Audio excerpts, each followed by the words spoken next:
एक और राज्य में कांग्रेस की वापसी, भाजपा का शोपड़ा साफ, कांग्रेसियों में मची जश्न। आपको बता दें, तेलंगाना की सभी लोकसभा सीटों पर चुनाव संपन्न हो चुके हैं। मतदान के एक दिन बाद सुबह के मुख्यमंत्री रेवंत रेड्डी ने मंगलवार को विश्वास जताया कि उनकी कांग्रेस राज्य में 17 में से 12 से 13 सीटें जीतेगी। रेवंत रेड्डी राज्य के पार्टी प्रमुख भी हैं। उन्होंने मीडिया कर्मियों से बात करते हुए भरोसा जताया कांग्रेस उम्मीदवार डी नागेंद्र सिकंदराबाद लोकसभा सीट से 20,000 वोटों के अंतर से जीतेंगे।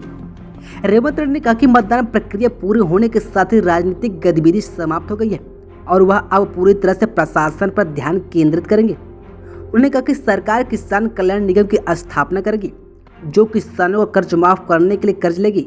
उन्होंने दोहराया कि सरकार चुनाव प्रचार के दौरान किए गए वादे के मुताबिक 15 अगस्त तक 2 लाख रुपए तक कृषि ऋण माफ कर देगी। उन्होंने बेमौसम बारिश के कारण नुकसान झेलने वाले किसानों को आश्वासन दिया कि सरकार भीगे हुए धान की खरीद को प्राथमिकता देगा।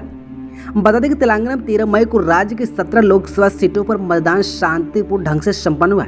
निर्वाचन आयोग की ओर से जारी आंकड़े के मुताबिक सूबे की 17 लोकसभा सीटों पर चुनाव में 64.93% मतदान हुआ है, जिसमें भिंगोर खंड में सबसे ज़्यादा 76.47% मतदान हुआ है, जबकि हैदराबाद में 46.08% मतदान हुआ है।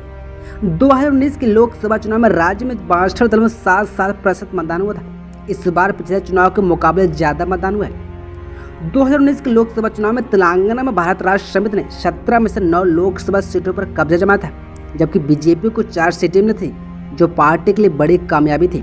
इसके अलावा कांग्रेस ने 3 और अमीम से असदुद्दीन ओवैसी ने 1 सीट पर कब्जा किया था।